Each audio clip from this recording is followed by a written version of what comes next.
tarde a todos. Queria agradecer aqui ao Sr. Presidente da Academia de Marinha o convite que me fez para organizar esta sessão. Para mim é um grande privilégio. Cumprimentar o Sr. Vice-Presidente que também está na mesa e saudar todos os presentes que se dignaram aqui assistir. A agenda já foi em parte referida pelo Sr. Presidente, portanto eu falarei sobre o primeiro tema e os outros temas estão a cargos do Pante Silva Pinto e do Sr. Pante Velho Gouveia, e eu queria aqui aproveitar a oportunidade para lhes agradecer a pronta disponibilidade que manifestaram para participarem neste seminário, que certamente irá ficar mais brilhante com o saber, visto que são pessoas muito competentes nas áreas que vão referir.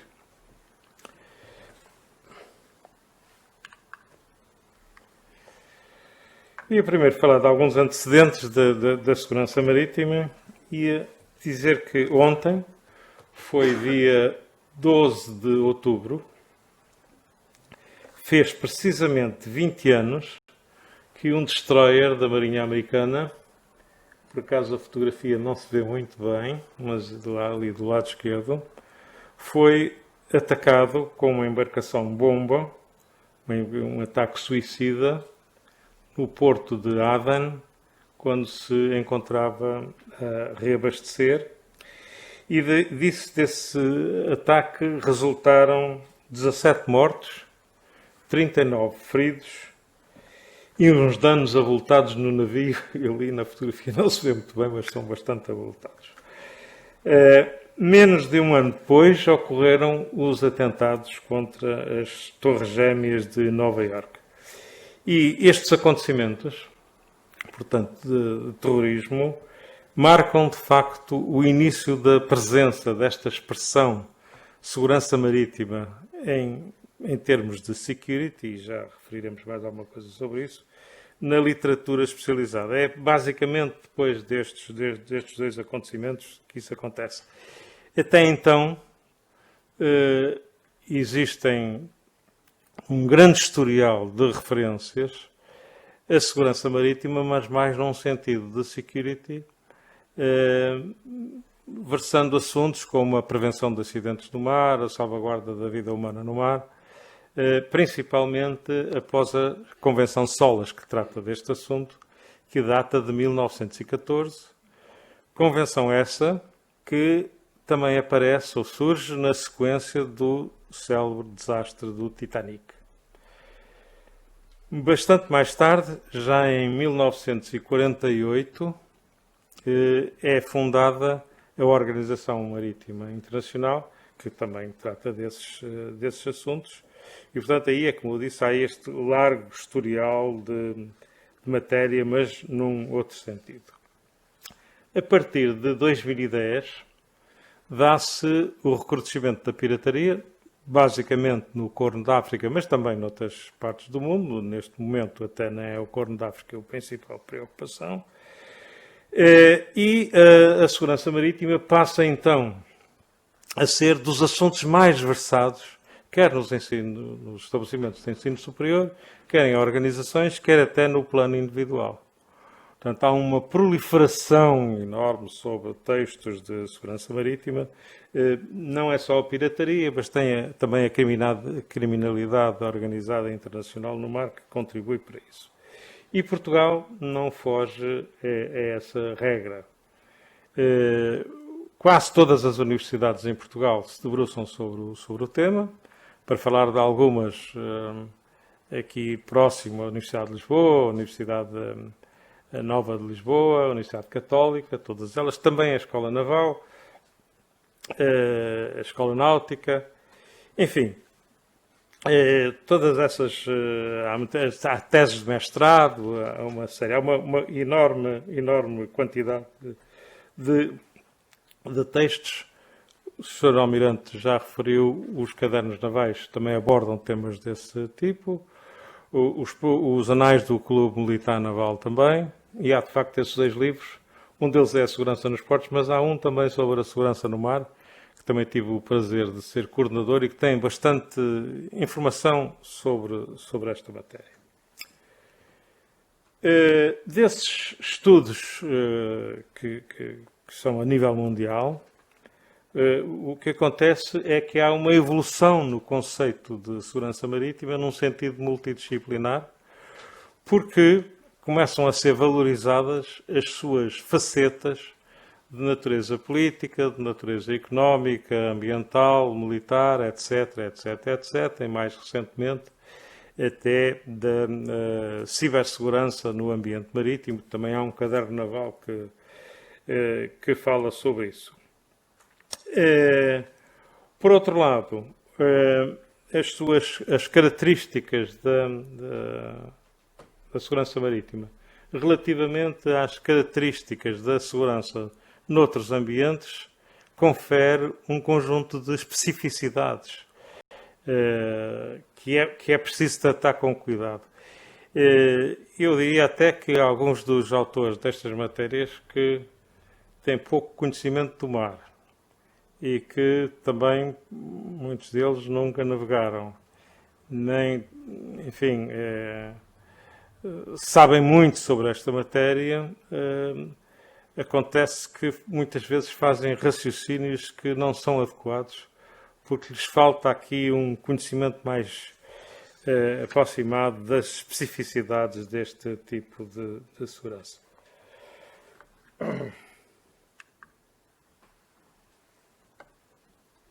Então, quais são as particularidades da segurança marítima? Essas particularidades decorrem do ambiente marítimo que lhe confere, digamos, essas natureza diferente das outras. Eu já falei em security e safety sem dizer muito bem o que era, e isso vai ser falado mais do que uma vez, mas assim muito rapidamente, porque é bem conhecido.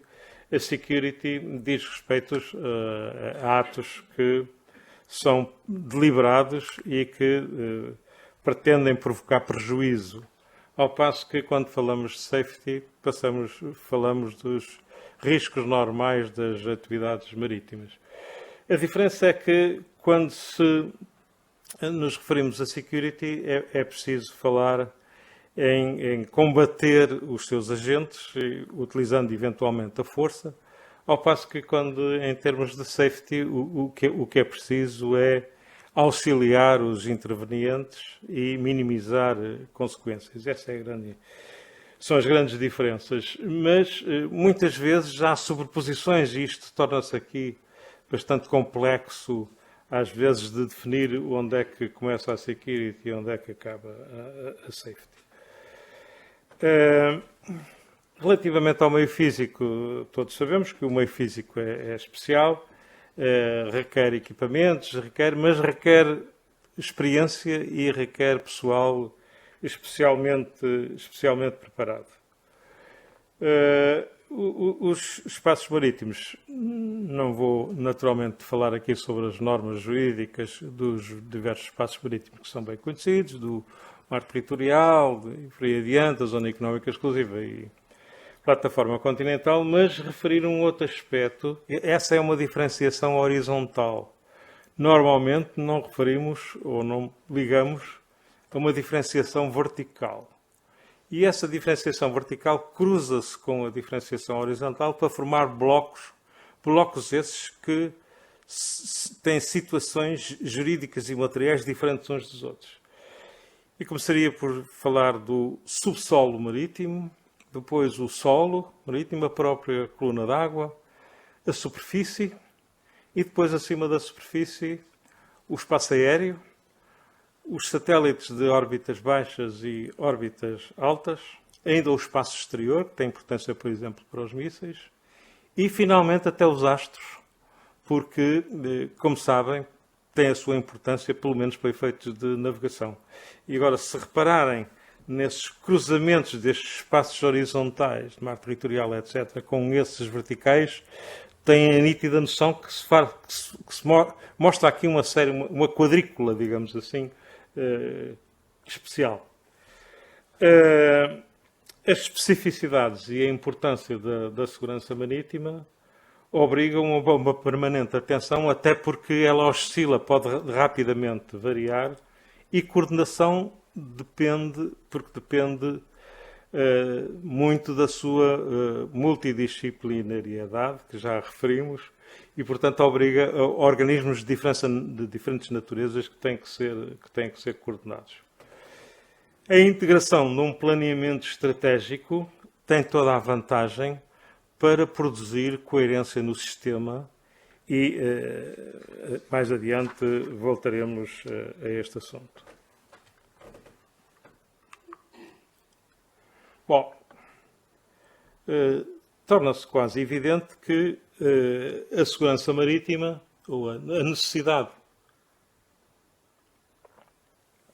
da segurança marítima, ou seja, dizendo por outras palavras, a segurança marítima é necessária porque o mar tem valor. Se o mar não tivesse valor, não era preciso segurança marítima.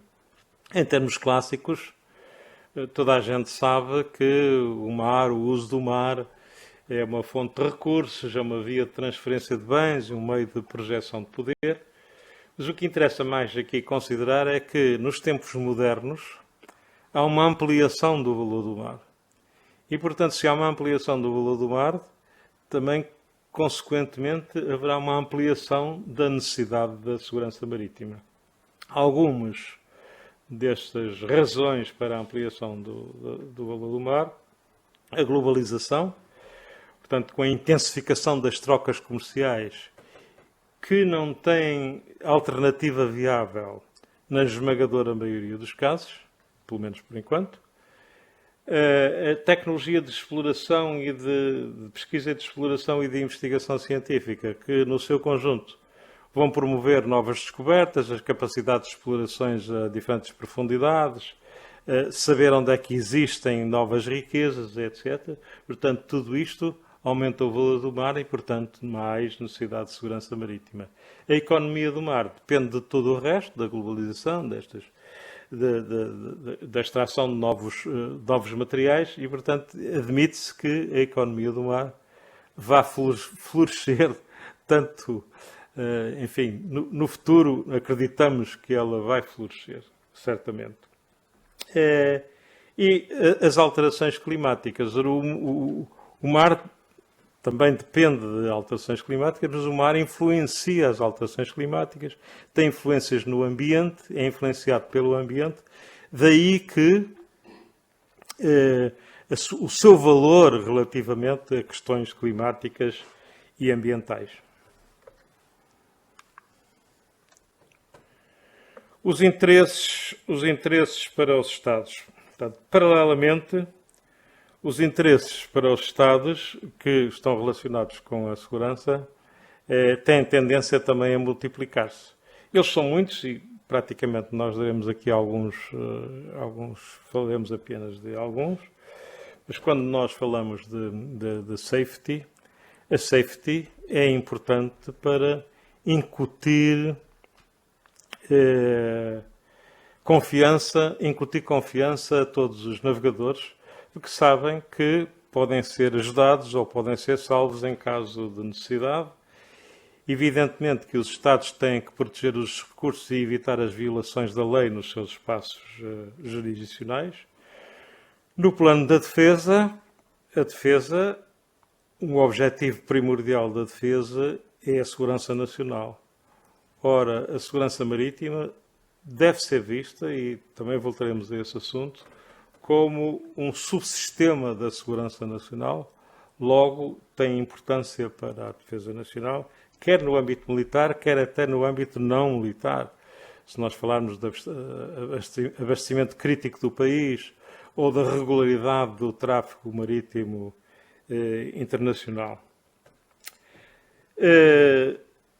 Os aspectos de criminalidade e muitos outros, a segurança marítima é fundamental para a tranquilidade das populações, não só das pessoas que navegam, como das regiões costeiras, como até da população em geral, que depende daquilo que se possa passar no mar, ou tem influência, isso tem influência em terra. Em resumo muito breve, podíamos dizer que a segurança marítima deve ser entendida como um pré-requisito para o desenvolvimento e a estabilidade, quer a nível nacional, quer a nível internacional, isto é, se não houvesse segurança marítima ou uma grave perturbação, o que é que aconteceria, digamos, a este desenvolvimento e esta estabilidade? Bom, face a esta complexidade que se adivinha de muitos dos elementos que já referi e à sua importância, vários Estados optaram por, enfim, delinear estratégias de segurança marítima. Quando comecei a escrever este texto, ainda não existia um projeto de estratégia nacional para o mar, que eu vou referir a seguir, mas depois tive que fazer aqui umas emendas, porque dizia Portugal não tem uma estratégia, devia ter. Agora tenho que dizer o seguinte: de facto, já muitos autores tinham referido que era bom porque Portugal tivesse uma estratégia nacional de segurança marítima e nunca tinham sido ouvidos. A Estratégia Nacional para o Mar 2013-2020 e a anterior não referiam nada sobre isso, embora valorizassem a segurança marítima.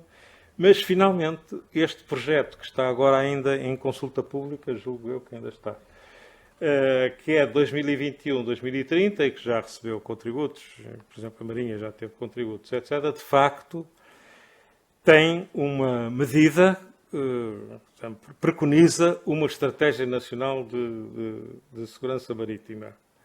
Eu estou um pouco, isto é, não sei bem qual é a palavra que é dizer, estou na expectativa a saber o que é que vai sair daí, porque há uma crítica que eu faço a esta estratégia, é que em termos de medidas, a da Estratégia Nacional de Segurança Marítima é uma, são 100 e tal medidas. Eu quando vejo estratégias com 100 e tal medidas fico um pouco desconfiado.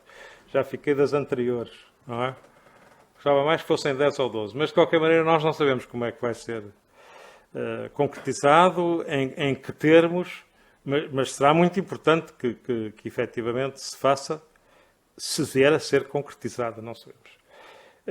Interessa talvez saber para isso a abordagem de outros países, que eu vou referir, e também o papel da União Europeia, que em termos de segurança marítima é relevante nos últimos tempos. Uma estratégia nacional de segurança marítima deve responder a um conjunto de perguntas. Eu alinhei aqui algumas dessas perguntas. Começa-se sempre, mais ou menos, por ameaças e oportunidades. Depois, o que é que Portugal pensa que, em que termos é que deve ser autónomo, isto é, não depender de ninguém. Em que termos é que acha correto que algumas tarefas sejam executadas pela União Europeia ou até partilhadas por outros Estados, em termos de cooperação, de acordos, etc. E depois uma parte muito importante, que é a organização relativa a todos os meios que têm ação no mar, que é uma coisa difícil de fazer, porque as organizações existentes nem sempre fazem isso. É necessário ou não, julgo que na própria medida desta nova estratégia se diz que se deve ter em atenção as estratégias correlativas da União Europeia, qualquer coisa assim. Eu acho que certamente devem ter em conta. Agora, uma questão é ter em conta, outra coisa é segui-las ou não ter autonomia nenhuma relativamente a elas. Isso é uma outra aspecto, é uma outra decisão. E acho que há aqui uma oportunidade que não deve ser perdida, já que se vamos tratar de uma estratégia nacional. Será que não é uma oportunidade para afirmar Portugal como um grande país marítimo, que é de facto no seio das nações? Talvez seja uma boa oportunidade para o fazer. Eu tinha desenvolvido uma série de items, tipo sugestões para a elaboração de uma estratégia que já tinha, digamos assim, em carteira há muito tempo e não vou amassá-los com detalhes sobre tudo isto, mas referir aqui dois ou três elementos. Uma análise de situação, com eventualmente uma análise SWOT, que é talvez aplicável neste caso. A formulação de objetivos numa estratégia é crucial para quem estuda a estratégia, mas são objetivos que possam ser mensuráveis. Muitos dos objetivos que encontramos em estratégias não muito corretas é dizer que é preciso melhorar isto ou que é preciso fazer aquilo, mas isso não chega em termos de objetivo. Eles têm que ser tanto quanto possíveis mensuráveis. E depois, um órgão que seja um órgão, eu chamei-lhe órgão diretor, como podia chamar coordenador ou outra coisa parecida, mas que, digamos, tenha ação em todo o sistema. Esse órgão deveria ter competências ou para tomar decisões ou, pelo menos, para propor decisões ao mais alto nível. Poderia até estar situado muito próximo do Primeiro-Ministro. E não vou referir mais nada sobre isto. O que é que existe neste momento e que pode dar origem a nós pensarmos em algumas lacunas? O que é que existe em termos de planeamento de segurança marítima em Portugal? Existe um planeamento estratégico de defesa nacional, que, como sabem, tem uma série de conceitos hierárquicos e que, na sua parte mais objetiva, define missões e sistemas de forças, quer dizer que identifica o que, em termos de meios operacionais, deve ter, neste caso, a Marinha e a Força Aérea, visto que o Exército para aqui não terá grande influência. Mas o que nós verificamos é que existem outros órgãos que nós não conhecemos a sua sustentação estratégica. Órgãos de forças de segurança, da administração marítima e, enfim, de uma grande panóplia de órgãos que não me parece que tenham a sustentação, ou que ela não esteja muito bem publicitada. Porque há aqui um problema crucial, e este é que eu chamaria talvez a atenção, que é preciso saber qual é a melhor combinação de meios com a ação no mar. Melhor combinação quer dizer quem é que faz o quê? O que é que a Marinha deve ter, o que é que a Força Aérea deve ter, o que é que a Unidade de Controlo Costeiro deve ter ou não deve. Quer dizer, como é que se combinam esses meios e como é que se dá, neste caso, eficiência e também eficácia ao sistema. Existe um sistema da Autoridade Marítima, o sistema da Autoridade Marítima já tem uns anos. O sistema da Autoridade Marítima é como que uma organização, mas que todos os intervenientes atuam de acordo com as suas competências próprias. Portanto, também não decorre propriamente de uma estratégia. Portanto, nós não encontramos aqui um órgão, de facto, que seja vocacionado, um órgão de alto nível, não é? Que seja vocacionado para uma análise de segurança marítima integrada e que tenha poderes para poder intervir. Muito rapidamente, eu escolhi aqui 3 países para referir como é que abordaram a estratégia. Os Estados Unidos foram o primeiro país a publicar uma estratégia de segurança marítima nacional, chamamos assim.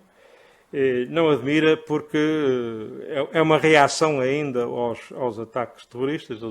Aparece logo em 2005 o National Strategy for Maritime Security, que a estratégia dos Estados Unidos podia-se resumir a uma grande palavra que é coordenação. Eles com esta estratégia pretendem coordenar o mais possível tudo o que existia. Programas que fossem federais, estaduais, locais. Achavam que a segurança económica dos Estados Unidos depende do uso seguro do mar, e do uso seguro do mar eles queriam dizer da regularidade do tráfego marítimo também, a prevenção de crimes, e depois acabam com 8 grandes planos, apenas 8, num país tão grande como os Estados Unidos, apenas 8 grandes planos em que são dirigidos por vários departamentos de Estado, desde a Justiça, a Defesa, Departamento Interno agora não me recordo de mais, negócios estrangeiros também. Mas a coordenação é que é fundamental. Agora reparem, quando nós falamos numa estratégia do Reino Unido, esta aparece já em 2014, também sentiram esta necessidade. Há um comitê que está ali, Senior Official, acho que isto... Este comitê, que tem vários órgãos que estão associados, mas que é o National Maritime Security Committee, que é um Senior Official Body, digamos assim, depende de um órgão ministerial, um Ministerial Body, especial para a segurança marítima e que reporta ou até faz parte do National Security Council, ou seja, do Conselho de Segurança Nacional. Esta é uma melhor indicação de que um governo entende que, de facto, a segurança marítima é uma componente importante da segurança nacional. É montar uma organização deste tipo. E nós encontramos depois, aqui ao nosso lado, em Espanha, algo que, embora bastante diferente, mas que tem exatamente uma configuração semelhante, de uma forma mais em bloco. Existe um comitê especializado de segurança marítima. É claro que quer um, quer outro, acham que a segurança marítima é muito importante. Estes comitês reúnem várias vezes por ano. Neste caso, o Comitê Especializado de Segurança Marítima depende de um Conselho de Segurança Nacional, portanto, o Conselho de Segurança Nacional, que é um órgão do Presidente do Governo. Portanto, aqui, mais uma vez, nós vemos esta, digamos assim, teoria de que o subsistema ou a componente da segurança marítima é importante para a segurança nacional. O papel da União Europeia, que foi o que eu referi há pouco, também muito rapidamente, a União Europeia não dedicava uma grande atenção à segurança marítima, essa atenção é relativamente recente. Quando digo de recente, é assim da última década. Antes disso, não se falava em segurança marítima. Só por ter um papel, de facto, de importância na coordenação, na prevenção de acidentes, na difusão de informação, obtenção de informação e também difundi-la para os países membros. Fundou uma Agência Europeia de Segurança Marítima, que, como sabem, funciona aqui bem perto de nós. Perdão.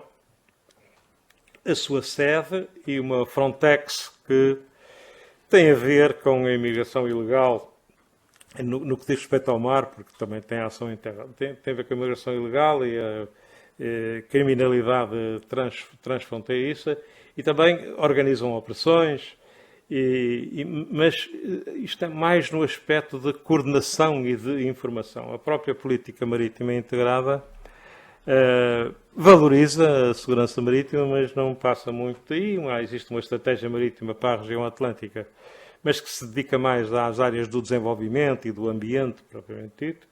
E depois uma estratégia de segurança marítima que abrange um domínio marítimo a nível mundial para defender os interesses marítimos da União Europeia, mas também dá instruções da coordenação, a boa governança do mar. Não passa muito disso, porque depois acaba por se reconhecer que... Fiquei sem luz. Não sei o que é que se passou. Se eu carregar aqui num botão qualquer, isto aparece? Não, já apareceu. Mas acaba por reconhecer, estava eu a dizer, que os países são responsáveis pela segurança marítima nas suas áreas de jurisdição. Os países são os principais responsáveis. Não quer dizer que não haja apoio, coordenação, etc.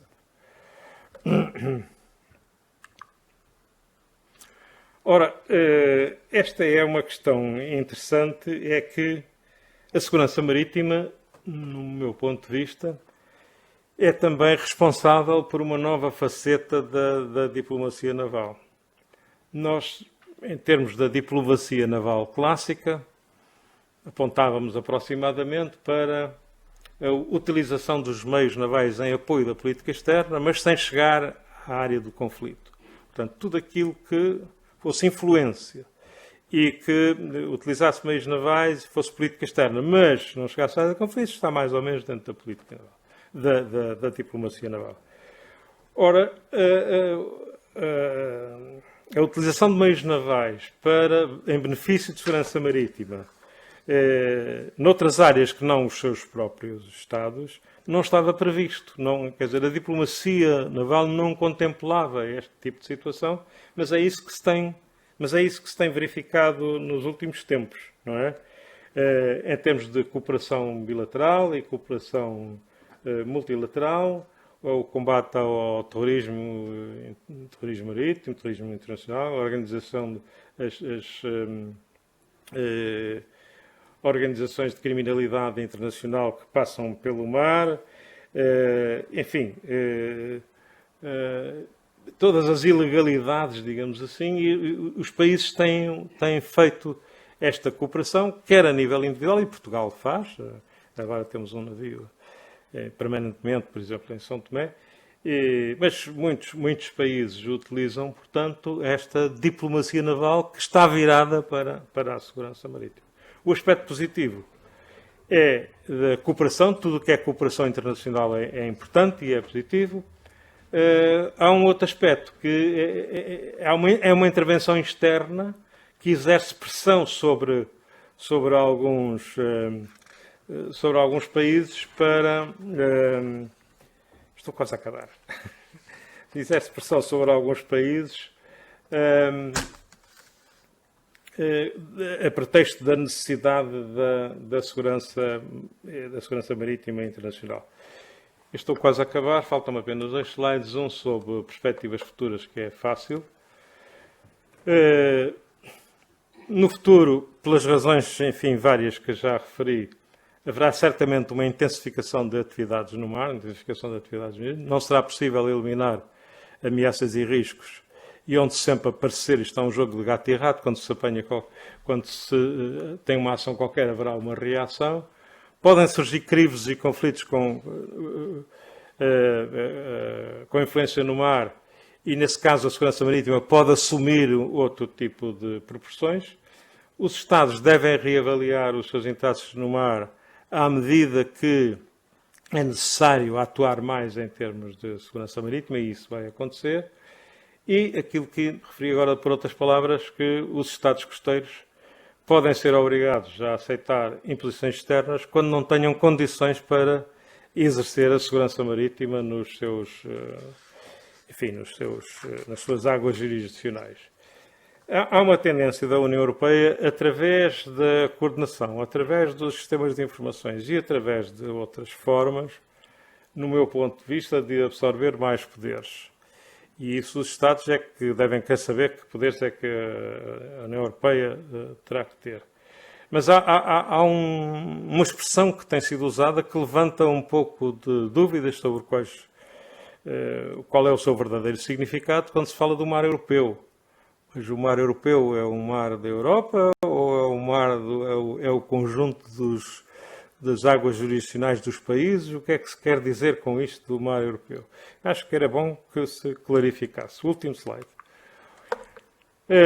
Em umas brevíssimas conclusões, que, por tudo o que disse, a segurança marítima requer especial atenção por parte dos Estados, porque o que está em causa é muito importante, que é a sustentabilidade económica, o progresso, o bem-estar, porque uma eventual degradação da segurança marítima, para além de certos limites, teria consequências trágicas que nós podemos imaginar. Há cálculos sobre isso. Em poucas semanas, uma grande perturbação na segurança marítima fazia-se sentir em casa de cada um de nós.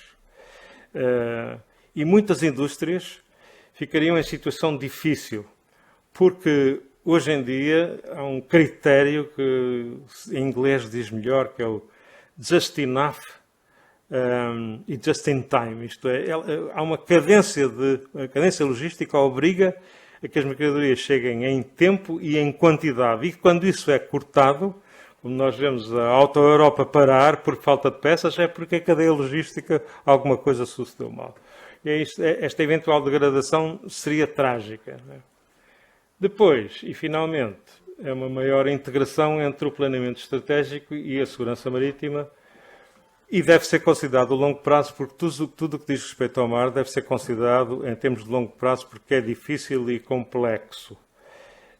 Sem prejuízo de ajustamentos periódicos, devemos sempre pensar em termos de longo prazo.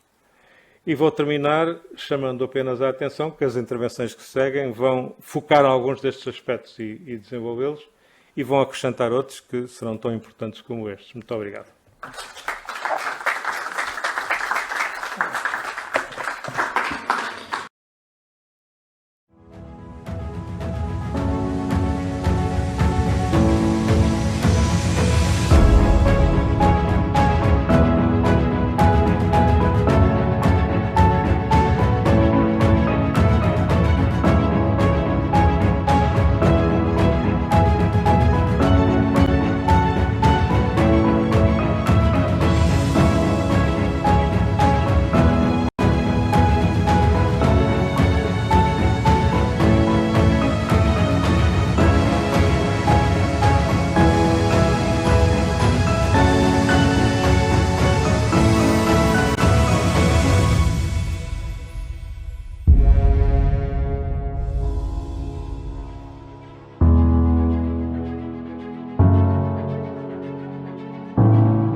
Eu começo por cumprimentar a ilustre audiência e agradecer ao Sr. Almirante Vidal Abreu o honroso convite que me formulou para fazer esta conferência. Vir aqui a esta casa falar de segurança marítima é sempre um desafio, porque são pessoas entendidas na matéria, então eu resolvi trazer uma perspectiva que julgo que é algo inovadora, que é a segurança marítima nas relações internacionais. Agradeço também muito o excelente enquadramento do Sr. Almirante Gageira-Bilo, que de certo vai facilitar aqui a minha exposição. Sendo um tema complexo, eu já ficaria bastante contente se a audiência saísse desta sessão com 4 ideias-chave. Em primeiro lugar, que a segurança marítima é de facto um tema eminentemente das relações internacionais. Depois, que há uma grande vantagem em abordá-lo segundo uma perspectiva multidimensional, agregando as dimensões ambiental, económica, social e geopolítica. Depois é óbvio que este é um tema que afeta os interesses nacionais e, por isso, requer uma resposta estratégica nacional, como também foi aqui aludido anteriormente, e eu depois irei desenvolver um pouco mais.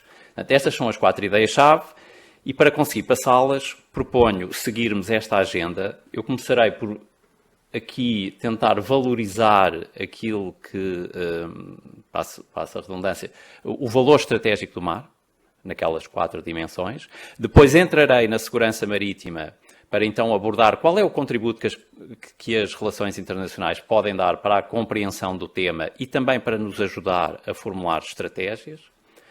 Passarei em revista as principais ameaças multidimensionais, bem como os instrumentos internacionais que têm vindo a ser estabelecidos para lhes fazer face. E, por fim, algumas considerações relativamente àquilo que considero ser a resposta estratégica nacional necessária para Portugal se posicionar nesta área da segurança marítima. Ora bem, começando pelo valor estratégico do mar na dimensão ambiental, podemos dizer que ele exerce fundamentalmente aqui 3 funções. Por um lado, os oceanos são um regulador do clima, ao absorverem energia e ao libertarem, conseguem dessa forma estabilizar a temperatura atmosférica. O fitoplâncton marinho é também uma das principais fontes do oxigênio que nós respiramos, cerca de 50% do oxigênio provém dos oceanos.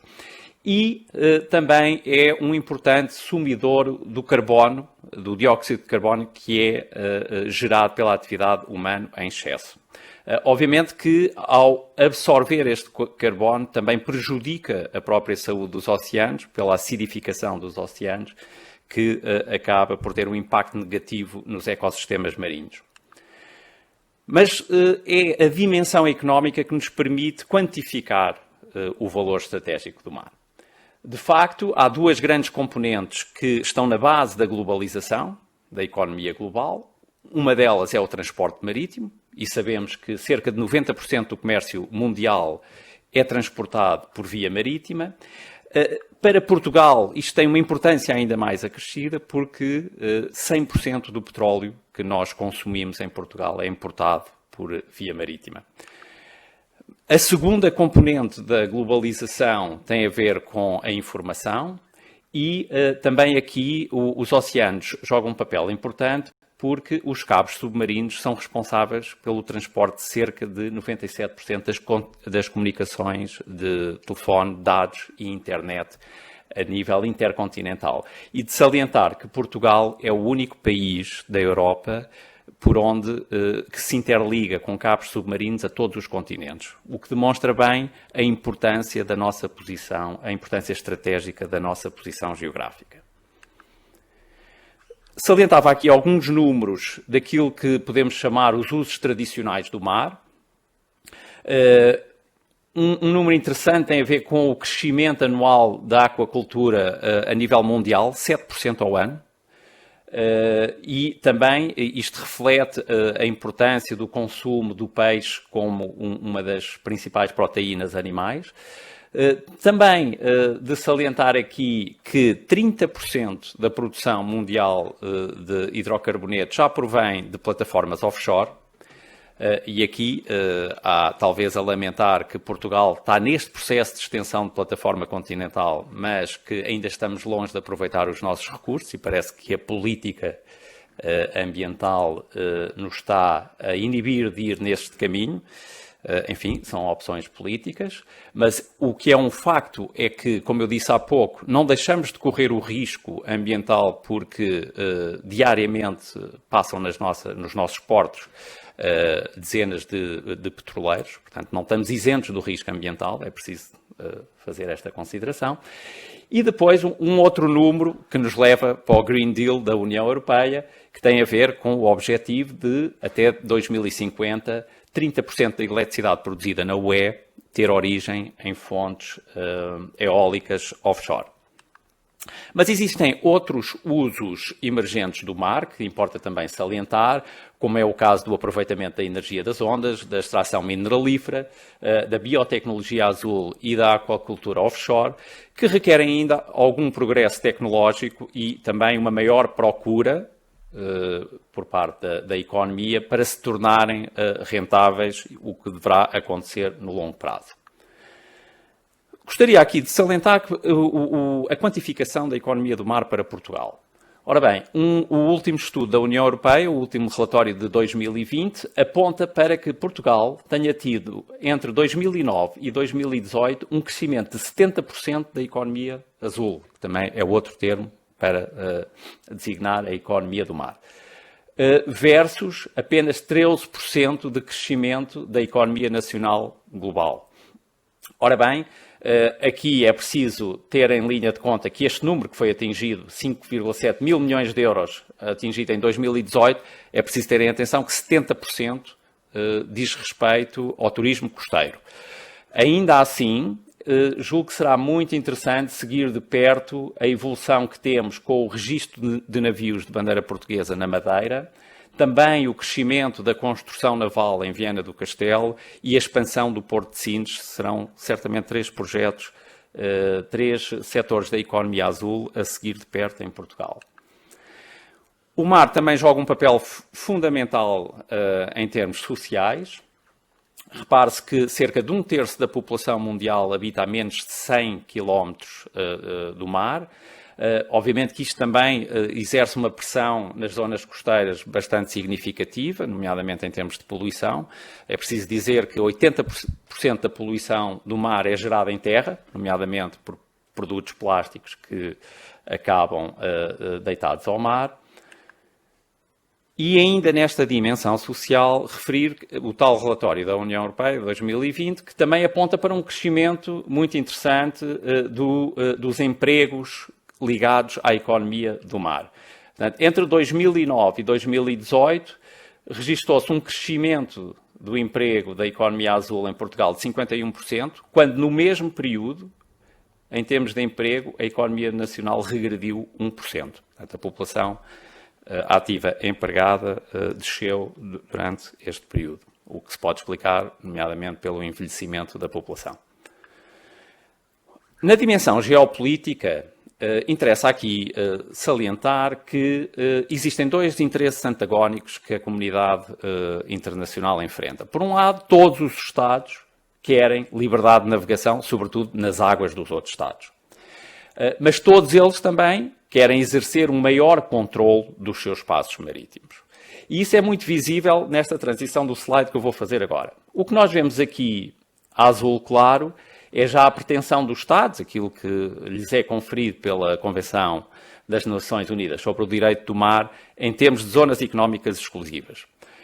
Quando eu agora clicar no slide, vamos ver o controle de espaços que os Estados estão a reclamar e que tem a ver com a extensão da plataforma continental. E, portanto, vemos que já há aqui um espaço muito significativo dos oceanos que os Estados querem exercer controle sobre eles. É fácil perceber porquê, face às riquezas de recursos naturais que aqui existem. Também esta dualidade de interesses também é muito visível se tivermos em linha de conta a evolução do regime de governança dos oceanos, que se foi alterando ao longo dos séculos, estando agora plasmado na CNUDM, e que tenta equilibrar estes dois interesses. Não é? Por um lado, a liberdade de navegação, que é a norma internacional, mas, por outro lado, também a CNUDM confere aos Estados alguns direitos soberanos nas diferentes zonas marítimas, como veremos mais à frente. Ora bem, como é que poderemos melhor compreender qual é que é o valor estratégico do mar para Portugal nesta dimensão geopolítica? Eu julgo que isso consegue-se perceber se começarmos por analisar o valor geopolítico de Portugal sob uma perspectiva continental. E nessa perspectiva, vemos que Portugal é um país periférico, de média dimensão na União Europeia. Não gosto muito de dizer que somos um país pequeno, porque não somos um país pequeno, somos um país de média dimensão. Vejam que somos o 13º em superfície e 12º em população, em 27. Já não somos tão poderosos em termos de capacidades militares, 18º, menos ainda em termos de PIB per capita, 20º. E nestas circunstâncias, como é que Portugal se pode valorizar em termos geopolíticos? Bem, julgo que todos pensarão nestas duas perspectivas, a perspectiva lusófona e a perspectiva atlântica. De facto, é a lusofonia que nos faz projetar influência em 4 continentes, com 273 milhões de pessoas a falar o português e que partilham os nossos valores do multiculturalismo, mas é a perspectiva atlântica que confere a Portugal centralidade e dimensão na cena internacional. E quem já esteve em organizações internacionais e representou Portugal em organizações internacionais sabe muito bem que Portugal é chamado a participar quando se fala em assuntos do mar, assuntos marítimos. É fácil perceber porquê. Temos uma das maiores zonas económicas exclusivas do mundo. Também estamos em vias, como sabem, de alargar a plataforma continental para 42 vezes, uma área 42 vezes o território nacional, onde exercemos direitos exclusivos, eu sublinho aqui os exclusivos, porque na ZEE não são exclusivos, embora tenha na sua nomenclatura zona económica exclusiva, os direitos aí não são exclusivos, mas na plataforma são exclusivos na medida em que, se Portugal não tiver capacidade de explorar recursos nesta área, mais ninguém pode explorá-los sem o consentimento nacional. E também não esquecer as nossas responsabilidades em termos de busca e salvamento, que julgo que deve ser a maior área do mundo quando comparada com a dimensão do território terrestre. E são verdadeiramente extraordinários os números que conseguimos atingir aqui em termos de salvamentos, 6.700 vidas salvas nos últimos 10 anos, o que é uma taxa de eficácia que está a par das nações mais avançadas do mundo, até por vezes superior. Ora bem, eu resumia aqui então os interesses marítimos como sendo globais, e nestas 4 dimensões. Portanto, os interesses marítimos podem se resumir na necessidade de preservarmos a qualidade do ambiente marítimo, a sustentabilidade da economia azul, a segurança humana de quem faz do mar a sua vida e, por fim, na dimensão geopolítica, o controle do mar em pleno respeito pelo direito internacional.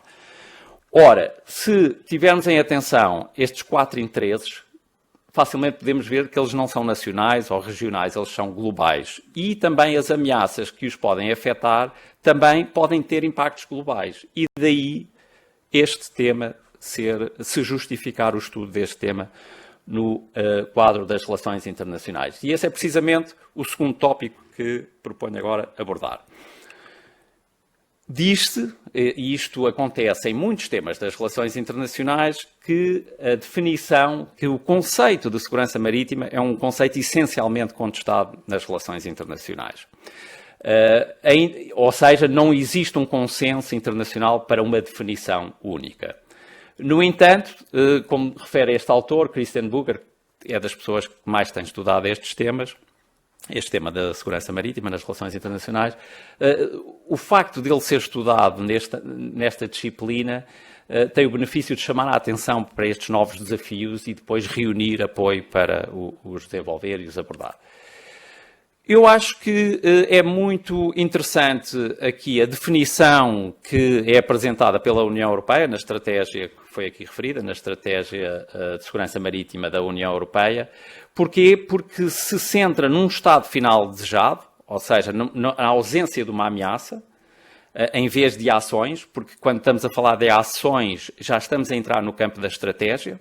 Portanto, a segurança é sempre visto, no meu entender, como um estado que queremos atingir e para isso depois há um conjunto de ações que temos que desenvolver para lá chegar. E diz a União Europeia que a segurança marítima é o estado de coisas no domínio marítimo global, no qual o direito internacional e a legislação nacional são cumpridos, a liberdade de navegação, cá está, é garantida, e os cidadãos, as infraestruturas, o transporte, o ambiente e os recursos marinhos são protegidos. Ou seja, é uma definição onde cabe aqueles 2 conceitos que o Sr. Almirante Cajarabil há pouco aludiu, que têm a ver com a safety e a security. Já referido como o primeiro, não tendo, dizendo respeito a riscos não intencionais, provocados de forma não intencional, e o segundo de forma intencional. Eu vou pegar aqui depois nesta conceptualização abstrata da segurança marítima, com este espectro aqui colorido para mais à frente falar nas diversas ameaças à segurança marítima.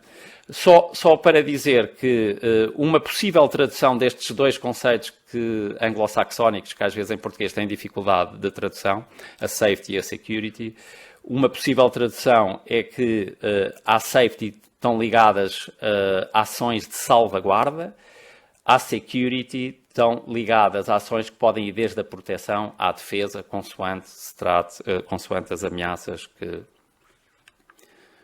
estejam implicadas. Ora bem, as relações internacionais também são úteis para nos ajudar a formular estratégias, e aqui entrava um bocado também no tópico que foi há pouco abordado. E o que é que nós poderemos ter em conta neste âmbito? Em primeiro lugar, que a teoria predominante das relações internacionais, ou pelo menos as 2 predominantes, o neorrealismo e o neoliberalismo, nos dizem o quê? O neorrealismo, como sabem, assenta na teoria de um sistema internacional anárquico e, neste contexto, os países farão tudo para ganhar poder, não é?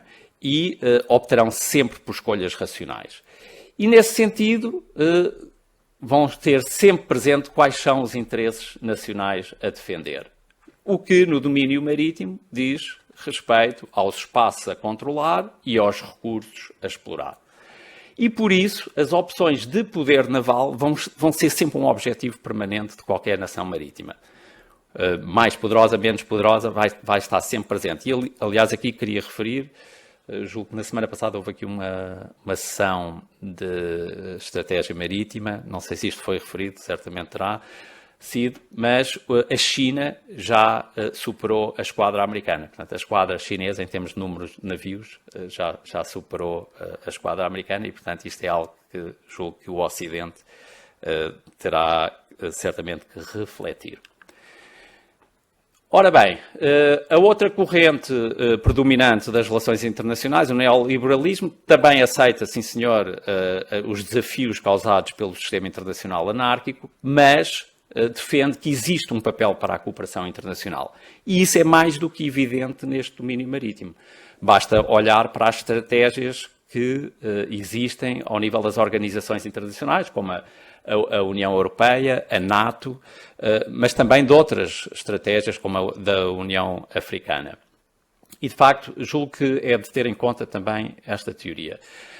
Existe uma corrente formulada pela Escola de Copenhaga que é muito útil para estudar a segurança marítima, porque ela defende que a segurança é multidimensional, não está apenas centrada na dimensão militar, mas deve também olhar para aspectos, como há pouco referi, políticos, económicos, sociais e ambientais, e quem estuda este tema nas relações internacionais invariavelmente vai buscar aqui a Escola de Copenhaga como uma base de sustentação teórica. Por fim, o construtivismo também tem aqui algo a dizer, e que eu vou depois pegar mais à frente para falar aqui de um risco particular para Portugal. Ora bem, o construtivismo defende que a realidade é uma construção social. Somos nós que a construímos através de normas, de convenções que acordamos entre Estados e que nada é imutável. E, nesse sentido, nem a própria CNUD é imutável. Se associarmos esta corrente ao neorrealismo, quando estiverem em causa interesses nacionais, bem sabemos que as nações mais poderosas poderão ou querer alterar a CNUD ou mesmo desrespeitá-la. Portanto, julgo que também é aqui uma escola de pensamento que deve ser tida em consideração.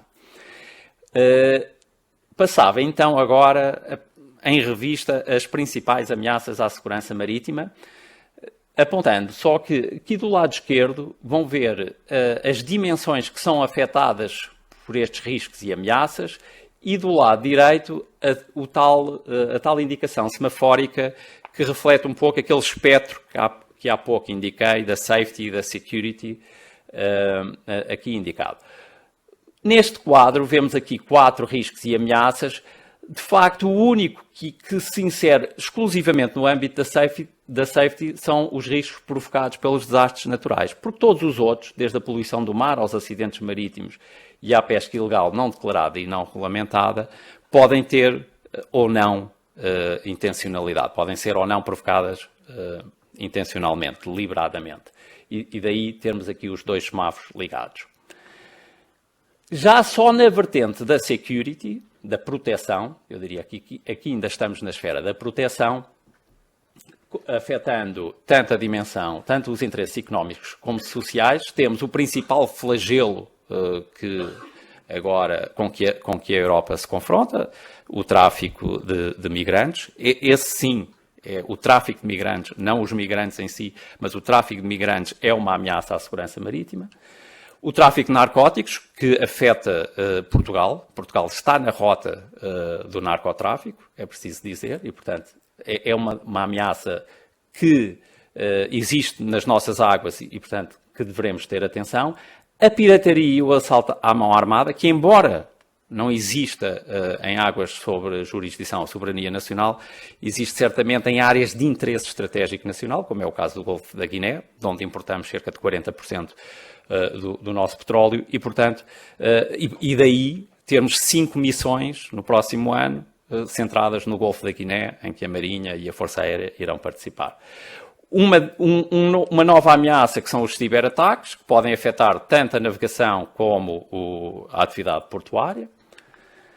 E depois, já aqui na área da proteção e da própria defesa militar, mais 4 ameaças: a proliferação de armamento, que utiliza o transporte marítimo para se realizar, O terrorismo marítimo, que é muito mais frequente do que se possa imaginar, embora nunca tenha atingido dimensões como ataques terroristas em terra, tem uma frequência relativamente grande. As disputas marítimas, ouvimos falar muito daquilo que se passa nos mares do sul da China, mas não nos podemos esquecer daquilo que se tem vindo a passar no último mês, aqui bem perto, no Mediterrâneo Oriental, e com 2 aliados da NATO, a Grécia e a Turquia, que, por causa de disputas marítimas, quase que entraram em confrontos.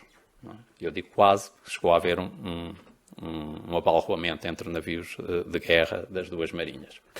E depois, por fim, os conflitos armados interestatais que podem resultar dessas disputas marítimas ou de outra confrontação geopolítica, como todos sabemos. Ora bem, eu escolhi para Portugal, várias daquelas ameaças afetam os interesses nacionais, mas eu escolhi aqui uma que não é muito comum falar-se, na dimensão geopolítica, que tem a ver com uma possível, potencial, futura disputa marítima entre Portugal e a União Europeia. E que tem a ver com uma narrativa que começa a ser mais frequente nos corredores de Bruxelas, que é o mar europeu. O mar europeu no sentido em que a União Europeia se vai apropriando dos direitos que são dos Estados-membros. São dos Estados-membros porque esses direitos são conferidos pela Convenção das Nações Unidas sobre o Direito do Mar. Todos sabemos que a CNUD confere aos Estados costeiros direitos soberanos de exploração da ZEE e da plataforma continental. Talvez nem toda a gente saiba que 167 países fazem parte da CNUD, mais a União Europeia. É a única organização internacional que também ratificou a CNUD. Ora, também todos sabemos o que é que aconteceu quando Portugal aderiu à CEE. Deliberadamente, estávamos conscientes que iríamos perder direitos soberanos sobre a nossa ZEE. De facto, a política comum das pescas da União Europeia faz com que seja a UE a determinar os limites de captura na nossa ZEE. Ou seja, um direito que nos é conferido pela CNUD foi-nos, de certa forma, tendo sido aceito por Portugal, foi-nos retirado pela União Europeia. Este foi um dos principais, se não o principal motivo que levou a que a Noruega não aderisse à União Europeia.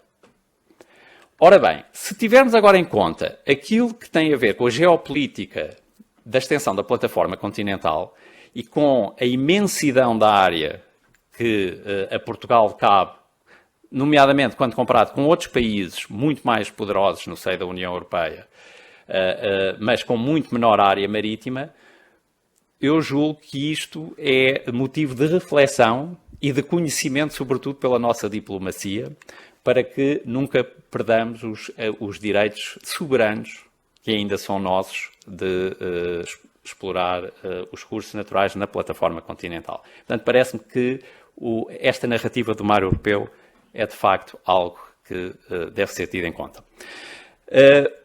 Terminaria aqui a parte dos riscos e ameaças apresentando este slide que ilustra bem a multidimensionalidade da segurança marítima e que me leva a passar para o último ponto antes das considerações finais, para passarmos só em revista quais são os principais instrumentos que permitem aos Estados atuar no mar para fazer face àquelas ameaças. Portanto, a CNUD, logo à cabeça, é a lei do mar, mas se analisarem a CNUD, não encontrarão nenhuma vez a expressão segurança marítima. De qualquer das formas, ela confere alguns poderes aos Estados que vão diminuindo à medida que nos afastamos da costa, sendo que na ZEE e no alto mar, só mesmo para esta tipologia de ameaças é que é conferido algum poder de atuação aos Estados. E por isso, ao longo dos anos, houve a necessidade dos Estados estabelecerem entre si diversas convenções e acordos internacionais nas mais diferentes áreas da segurança marítima, precisamente para não só fomentar a cooperação internacional face à vastidão das áreas marítimas, mas também para conferir maiores poderes aos Estados para poderem atuar. Vimos que até ao final da década de 80 estavam muito centrados nas questões da safety, e depois, com alguns ataques terroristas que se registaram, começou a haver uma maior atenção aos aspectos da security, até que, depois do 11 de setembro, essas medidas essas convenções e acordos foram ainda mais centrados na vertente da security. Há pouco mostrei este mapeamento das ameaças. Agora faço só aqui este jogo para vermos como é que aquelas convenções e acordos internacionais, de certa forma, cobrem todas, ou praticamente todas aquelas ameaças. Se tiverem com atenção, há duas que não são aqui cobertas, pelos aqueles acordos que vimos no slide anterior. Tem a ver com os conflitos armados, isto porque as convenções de Genebra, a segunda convenção de Genebra, já regula os conflitos armados no mar, e os ciberataques, por ser uma área relativamente nova e onde existe apenas algumas orientações da Organização Marítima Internacional. Para terminar, julgo que fica claro que perante o valor estratégico do mar para a humanidade e para Portugal, para as nações marítimas em particular, a resposta não pode ser outra que senão uma estratégia focada no desenvolvimento, nos aspectos de desenvolvimento, e outra articulada com esta, muito focada nos aspectos da segurança. Ora bem, como há pouco foi falado, está já em consulta pública a Estratégia Nacional para o Mar para a próxima década. Deixo aqui depois também o link para quem quiser fazer sugestões. Esta estratégia trata dos aspectos essencialmente ambientais, económicos, sociais, mas pela primeira vez também toca naquilo que era a pergunta que fazíamos já há muitos anos, quem está ligado a estes assuntos, para quando uma Estratégia Nacional de Segurança Marítima. Ora bem, a medida 154 da Estratégia Nacional para o Mar já preconiza o desenvolvimento desta estratégia. E termino, como acabei, com as 4 ideias-chave sobre a segurança marítima, para resumir então que é um tema das relações internacionais, porque trata de interesses globais ameaçados também por riscos e ameaças com impacto global. A cooperação internacional é necessária, porquê? Porque existe limitação de meios operacionais e de jurisdição dos Estados para atuar no âmbito da segurança marítima. Requer uma abordagem multidimensional em termos ambientais, económicos, sociais e geopolíticos. Afeta profundamente os interesses nacionais, porque o mar é um dos nossos principais ativos estratégicos. Aqui acresce a extensão da plataforma continental, mas não estamos isentos de ameaças multidimensionais, tendo eu salientado aquela que me parece também importante, que é o risco do mar europeu. E, por fim, perante este cenário, precisamos de uma resposta estratégica nacional. A Estratégia Nacional para o Mar está aí a caminho. Vamos ver como é que vamos conseguir esse desafio de formular uma Estratégia Nacional de Segurança Marítima, mas mais importante do que formulá-la será operacionalizá-la, porque só assim conseguiremos tirar pleno partido do mar, que é nosso, e afirmar Portugal pela sua dimensão e centralidade atlântica. Muito obrigado.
A Academia de Marinha me formulou através do Sr. Almirante Cajarabilo para participar neste seminário, com uma perspectiva, penso que mais prática de segurança marítima, uma vez que já foi abordada a parte estratégica, também a importância e a interação, digamos, entre as relações internacionais e a segurança marítima.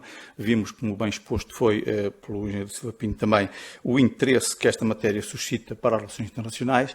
E agora cabe-me a mim, cumprimentando também a audiência, por estarem aqui, enfim, neste fim de tarde, hoje ainda é fim de verão, dizem, mas já a princípio do outono, com este uniforme estamos um bocadinho, nós se calhar menos confortáveis, mas espero que já agora mais meia hora, 40 minutos seja suficiente para transmitir aquilo que tenho aqui preparado para vos dizer. Portanto, eu, no fim deste seminário, em que já foi falado, como digo, aquilo que pode ser referido sobre segurança marítima a um nível mais alto, a um nível de pensamento estratégico, a um nível de planeamento, eu agora vou falar de questões práticas da segurança marítima, referindo os atores, quer a nível internacional, quer a nível nacional, e abordando as principais matérias que um Estado, portanto, daí o título da minha apresentação ser uma perspectiva nacional da segurança marítima. Portanto, eu falarei em abstrato de um Estado, mas depois concretizarei com o caso português e abordarei tudo o que tem a ver com os aspectos principais da segurança marítima em Portugal. Para isso, também tenho aqui uma agenda relativamente simples, para não nos estendermos muito nestas matérias. Num primeiro ponto, abordarei as condições de um Estado perante a segurança marítima, portanto, de qualquer Estado, seja costeiro, Estado de bandeira, Estado de porto.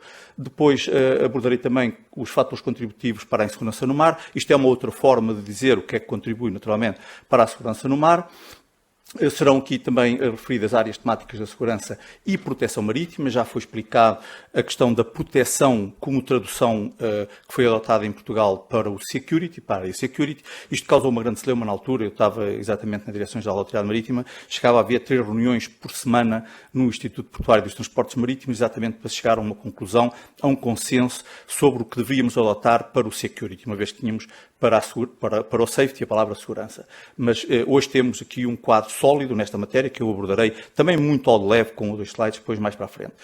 Dentro desta área, deste ponto 3 ainda, aqui sim, portanto, desenvolverei um bocadinho mais a questão dos atores e o estado da arte em Portugal, além de também deixar, como já o Inácio Pinto falou, da dimensão ambiental, eu chamo uma componente ambiental da segurança marítima, que é o fim da linha. Porque a segurança marítima tem, isto eu costumo dizer, mas não é de mim, a própria IMO é assim que entende a segurança marítima, tem sempre em primeiro ponto, portanto, como fator principal de interesse neste âmbito, a salvaguarda da vida humana no mar. Depois considera-se também a salvaguarda da plataforma, do navio, portanto, das cargas, e depois também dos recursos marinhos e do ambiente. Portanto, essa faceta ambiental eu também abordá-la-ei muito rapidamente no final da apresentação. E depois deixarei algumas conclusões para reflexão aqui ou no futuro, para quem entender. As condições em que um Estado se posiciona perante a segurança marítima são estas 3 que aqui estão, que também são subejamente conhecidas, especialmente nesta plateia que, de facto, conhecem estas matérias. Uma é o Estado de bandeira, que nem todos os Estados são Estados de bandeira. Outra é o Estado de porto, que também nem todos os Estados são Estados de porto. E a última é o Estado costeiro. Também nem todos os Estados são Estados costeiros, mas só os que têm, como é óbvio, a linha de costa, mas pode haver Estados, como é o nosso caso, que somos todos. Portugal é Estado de bandeira, é Estado de porto e é Estado costeiro. Portanto, tem ainda mais interesse nas questões relacionadas com a segurança marítima. Em relação às questões do Estado costeiro, eu sintetizei aqui algumas delas, porque poderei dizer que são muitas mais, mas o importante é dizer que há uma administração marítima, normalmente em cada Estado, que trata da questão da regulação das matérias do shipping, dos navios, dos marítimos, portanto, dos profissionais que exercem a sua atividade, quer a bordo, quer no âmbito marítimo. A nível mundial é a Organização Marítima Internacional que regula esta matéria, embora depois outras organizações, como também já aqui foi falada, a União Europeia, através da Agência Europeia de Segurança Marítima e da Agência Frontex, tratem das questões depois particulares da segurança marítima no seu âmbito, que depois, no caso da União Europeia, claro, é extensível a todos os Estados-membros. Depois há as organizações reconhecidas pelas administrações marítimas, que têm também um papel importante nesta matéria. Quando os Estados não são capazes por si só, ou preferem fazer essa transferência das responsabilidades, certificam outro tipo de organizações, nomeadamente privadas, que fazem o seu papel. São as chamadas certificadoras, mas internacionalmente chamam-se organizações reconhecidas. Eu deixei aqui, por curiosidade, as que neste momento a Administração Marítima Portuguesa tem reconhecidas para este efeito. Algumas também são conhecidas, se calhar, da maior parte da audiência, mas outras provavelmente nem tanto. Neste âmbito ainda, as administrações marítimas também exercem funções, aqui depende um bocadinho do modelo que o Estado adotou, mas exercem funções de várias autoridades, por exemplo, a Autoridade para a Imersão de Resíduos, no caso nacional da DGRM, a Direção-Geral dos Recursos Naturais, Segurança e Serviços Marítimos, mas também como Autoridade Nacional de Controlo de Tráfego Marítimo, para gerir os sistemas de controle de tráfego marítimo nacionais.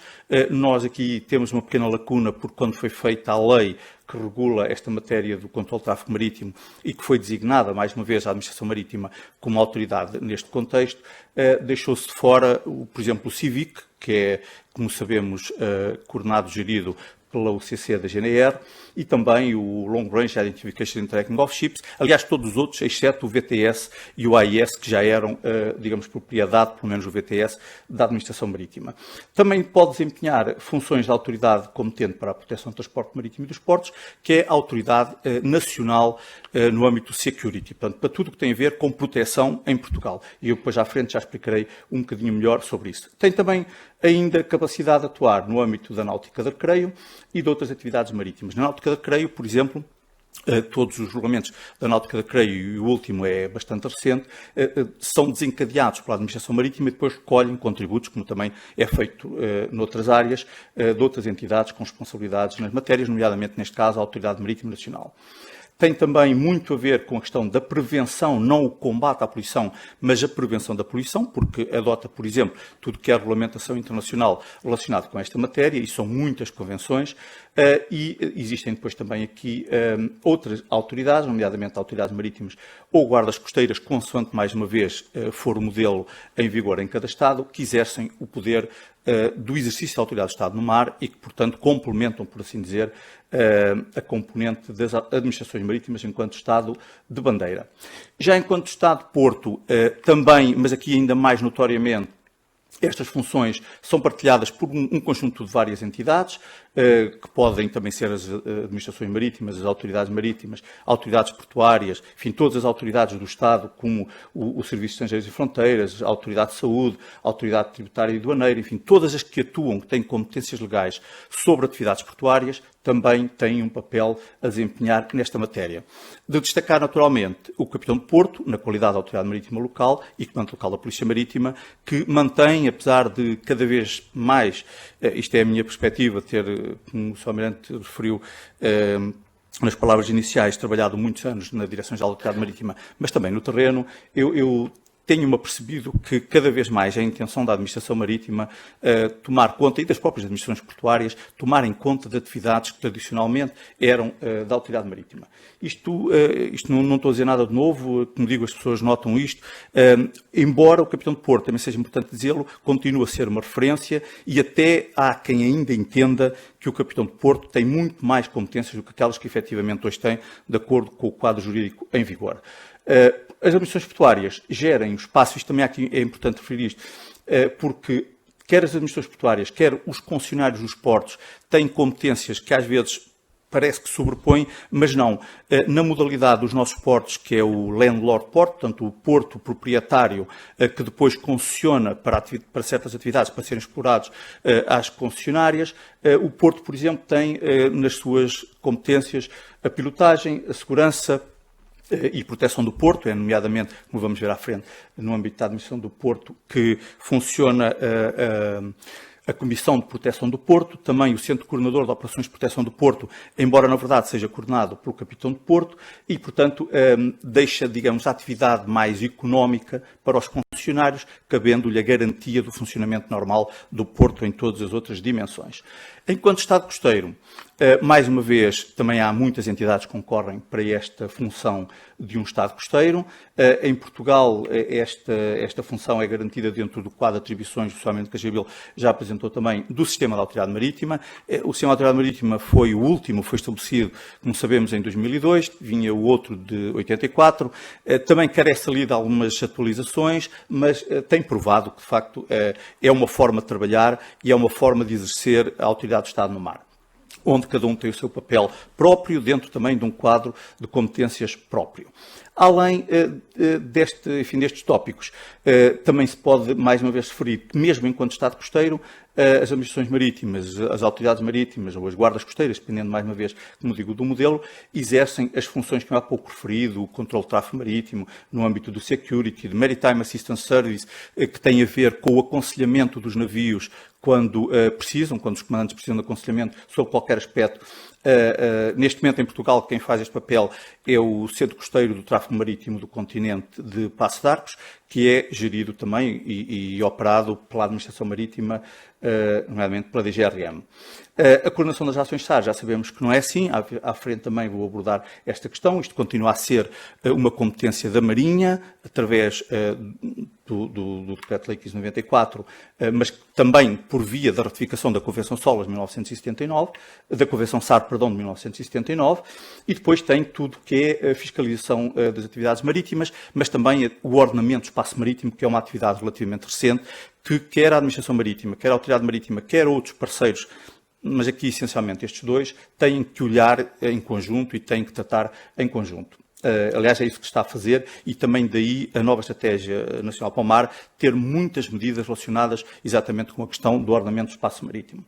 A Autoridade Marítima Local, portanto, o Capitão do Porto continua neste contexto a ter competências próprias em várias áreas, da segurança, quer safety, quer security, e também nos espaços marítimos sob soberania ou jurisdição nacional, portanto, não só no espaço portuário. Mais uma vez, a Autoridade de Saúde, por exemplo, a Autoridade de Saúde, eu posso lembrar-lhes, em 2013, no ano em que eu fui para Sines, a Autoridade de Saúde já apresentou no Fórum de Simplificação de Procedimentos uma palestra sobre coisas que mais estão a acontecer agora relativamente ao coronavírus, mas na altura alertando para questões, por exemplo, do transporte de mosquitos em pneus, de bactérias em águas de lastro, portanto, já identificava perfeitamente várias ameaças do ponto de vista da saúde que podiam descambar depois em situações como a que estamos agora a viver.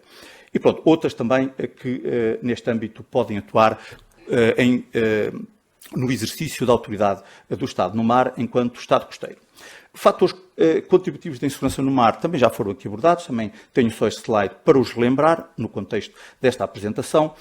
No âmbito safety, podemos dizer, até ainda antes de entrar propriamente nelas, que tem havido uma grande evolução, mas também não é uma evolução assim tão grande. Continuam a morrer, infelizmente, imensas pessoas, mesmo tirando a questão das migrações ilegais e do tráfico de pessoas por mar, mesmo no âmbito da sofisticação de equipamentos e de conhecimento, as coisas evoluíram de facto, mas não é tanto assim, e mesmo ao longo dos anos, ao longo dos séculos, a coisa também não foi assim tão rápida como se podia imaginar. Eu posso lembrar, por exemplo, que a descoberta da longitude por John Harrison foi aceita apenas em 1773 e, portanto, já tinha havido os descobrimentos, século XV, século XVI, já nós tínhamos dado grandes contributos para a longitude e também para outras matérias da navegação, como está referido em muitos livros até atuais que se dedicam a isso.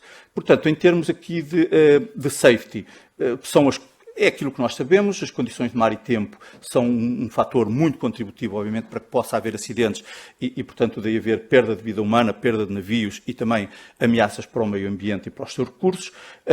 Falhas nos navios, falhas estruturais, por exemplo, falhas nos próprios equipamentos, também no socorro. Quando se trata de socorrer, às vezes nem tudo corre bem, e se nós temos um sistema que, felizmente, corresponde às nossas necessidades, nem todos os países é assim, ou nem em todas as costas marítimas isto acontece, e depois outro tipo de falhas que, lendo, por exemplo, os relatórios de investigação que são produzidos pelas entidades que têm essa matéria a seu cargo, vemos que há muitas tipologias de matérias e de problemas que concorrem para esta insegurança no âmbito safety.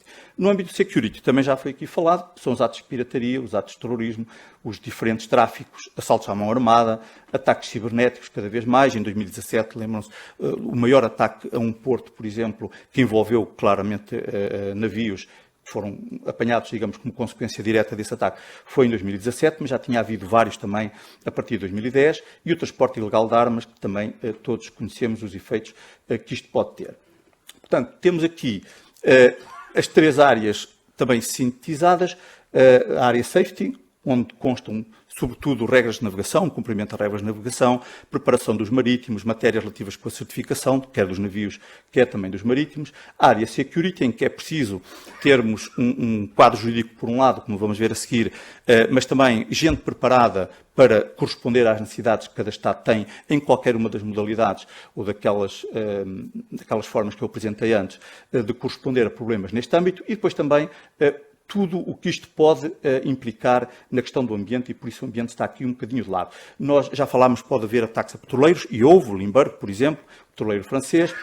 Já houve outros atentados por esta via, mas não vamos imaginar o que possa ser na nossa costa, por exemplo. Nós temos um livro que não sei se conhecem, mas que deixo aqui uma nota sobre ele, o livro Laranja Maculada, do Sr. Almirante Nobre de Carvalho, que ficciona um bocadinho com exatamente um atentado na costa vicentina, que é um parque natural, por uma ação deliberada contra esse petroleiro, em que depois derrama uma série de toneladas de petróleo naquela costa e, portanto, causa ali um grande problema ambiental. É um livro muito giro. Já agora, porque tem a ver com segurança marítima, refiro aqui só mais um ponto importante desse livro, que é, isto trata-se de muçulmanos que começam no Afeganistão, depois passam pela Somália para ganhar treino na Somália, depois vêm, portanto, na pirataria, depois vêm por Marrocos, entram em Portugal, têm apoio aqui em Lisboa, e a vulnerabilidade que eles encontraram para poder cometer um ato terrorista deste tipo foi entrar com uma embarcação no Porto de Sines pela Marina, porque é o sítio que de facto permite esse tipo de ações sem nenhuma vigilância e sem nenhuma contradição, mas também a Doca Pesca poderia servir para isto. Aliás, eu alertei o Porto de Sines neste aspecto. E foi exatamente o que o Sr. Almirante Nobre de Carvalho percebeu que podia ser usado no livro com, obviamente, veracidade, não é? Se quisermos dizer assim, para poder, portanto, uma embarcação sair do Porto sem ser controlada e cometer este ato terrorista. Claro, embora a ficção não deixa de ter aqui algum quê de possível realidade, o que nos deve fazer pensar. Agora, eu gosto de sintetizar estas matérias mais técnicas relacionadas com o safety, com o security, numa rodinha onde é possível olharmos para tudo. E quando se começa a pensar em segurança marítima, no âmbito marítimo, sobretudo dos navios, começa a pensar-se na ideia de conceber um navio. Que tipo de navio é que nós queremos? Que se queremos um navio sei lá, de passageiros, queremos um navio de contentores, enfim, logo aqui começa no desenho, enfim, nos equipamentos depois a bordo, portanto, nas técnicas de construção também, aquilo que vai ser, se calhar, a vida desse navio e o contributo que ele dá para a segurança marítima. Depois, os equipamentos a bordo são muito importantes também, como nós sabemos, claro, cada vez mais, como eu dizia, há equipamentos sofisticados, mas às vezes há falhas. E, portanto, aqui sim vê-se a evolução dos tempos, a evolução da técnica, da ciência, aplicada a esta matéria. Todos sabemos que cada vez mais se caminha, como noutros campos também da sociedade, para os navios autónomos, em que não há de ser preciso um comandante ou não há de ser preciso um oficial de navegação para conduzir o navio, pelo menos em determinados troços da navegação, e, portanto, isto faz parte também da segurança marítima, sem qualquer dúvida. Por outro lado, os equipamentos em terra, portanto, aqui estamos a falar, claro, da balizagem, dos equipamentos de controle de tráfego, enfim, e tudo mais que possa contribuir para isto também, a formação e o desempenho dos marítimos, as técnicas de carregamento e estiva, o cumprimento das regras de navegação, é fundamental, portanto, é crucial que quem anda no mar conheça, por um lado, as regras e depois as cumpra, e depois também, numa outra área muito importante que eu tenho assinalado com umas bolinhas mais escuras, os mecanismos de resposta a acidentes, quer no âmbito SAR, quer no âmbito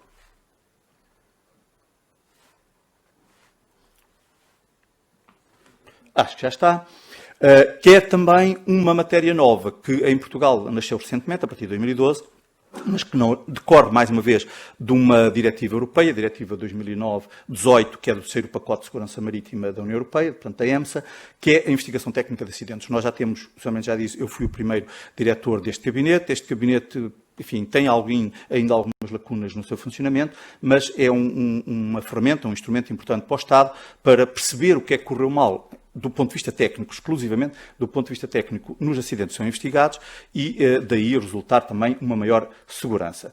Tudo isto, como é óbvio, enquadrado por um quadro jurídico adequado, robusto, também sólido. Aqui não interessa tanto o número de convenções ou o número de leis que nós temos, mas eu aproveito para dizer que admirei muito quando fui em 2003 para a Segurança Marítima da Direção-Geral da Autoridade Marítima, porque tinha 8 livros grandes, cheios de legislação, que no seu conjunto eram milhares e milhares de diplomas. Isto não estou a exagerar, é mesmo verdade. Portanto, a Segurança Marítima lida com milhares de diplomas legais em Portugal, o que dificulta, como é óbvio, muito também o papel e o trabalho de quem trabalha nestas matérias. Já na área security, esqueci-me de dizer que, mais uma vez, isto depois entronca na questão do ambiente, e agora no security, portanto, fazendo também já essa referência, é preciso termos pessoal capacitado. Nós começámos, quando os problemas do security já vêm, como também já aqui foi dito, há muitos anos, mas a partir do 11 de setembro, é que foi preciso trabalhá-los a nível internacional, no âmbito da IMO. Aliás, a IMO, por pressão dos Estados Unidos, trabalhou muito depressa, de modo a, em 2 anos, termos o código SPS, que é um anexo, na verdade, à Convenção SOLAS, para não se criar uma nova convenção, ou um novo acordo, portanto, daí... Só a partir daí, quero dizer, é que se começou a trabalhar afincadamente e a preparar pessoas para trabalharem nesta área do security. Por outro lado, também é preciso fazer uma avaliação de proteção. Isto é obrigatório no processo, por exemplo, de certificação dos portos, das instalações portuárias, dos navios, das companhias. É sempre preciso fazer uma avaliação de proteção. É preciso, no final, elaborar planos de proteção, quer para o navio, quer para a companhia, quer para a administração do porto, ou melhor, para a área portuária.